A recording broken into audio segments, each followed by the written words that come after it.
So one of the things that winds up getting missed when you've been having vertigo or dizziness issues or lightheadedness issues is how much hydration do you wind up having. So I'm Dr. Gregg Gerstin with Align Wellness Center, and I've been helping people to remove the blockages in their health to achieve amazing, fulfilling, fantastic lives for the last 20 years.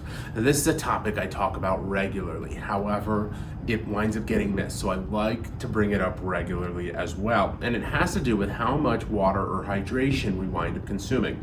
So the average individual is about 75% water. So we've got to be sure that we're replenishing it, because when we don't, our body becomes dehydrated and we can experience things like dizziness, lightheadedness.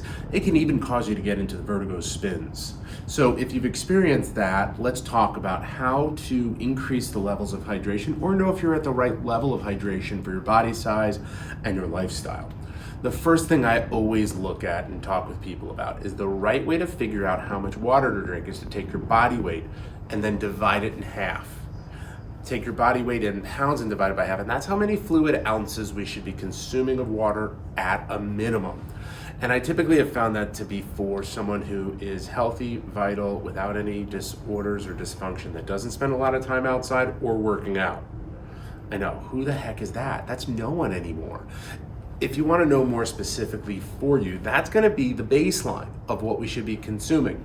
If you wind up drinking coffee, tea, juice, soda, pop, or anything of the like, we've got to add that much more water on to help flush the system out and allow ourselves to rehydrate.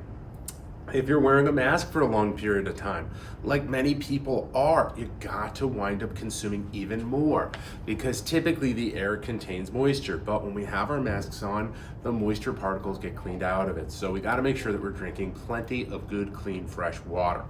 So I bet the next thing you're asking and wanting to know is, how do I wind up doing that?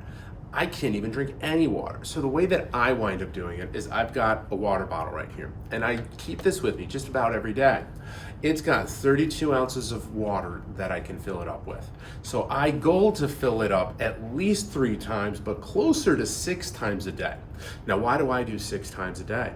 Well, 1, I'm physically active. I like to train for triathlons, so I'm going through a lot of workouts. 2, I spend most of my workday on a mask as I see patients, so that winds up dehydrating the air even more. 3, I just like to be plenty hydrated, and I'll sometimes have a cup of coffee, so I look to overhydrate and make sure I've got plenty of water in my system and that my body is getting all the nutrients that it needs. What do you do if you're not there?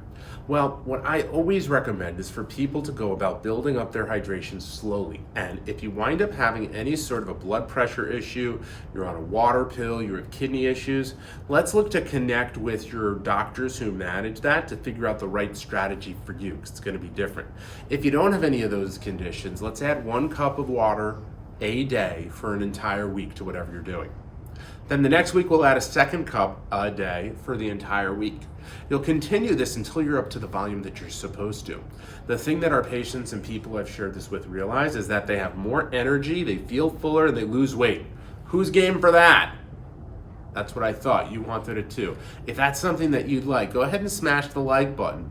If this video had some tips that you found valuable, can you be sure to wind up sharing this with people who you know? Also, if you'd like tips on how you can stay healthy and well without drugs and surgery, go ahead and hit the subscribe key. I look to keep updating this channel with content on how you can do that. Once again, my name is Dr. Gregg Gerstin, and I want to thank you for letting me be a part of your health.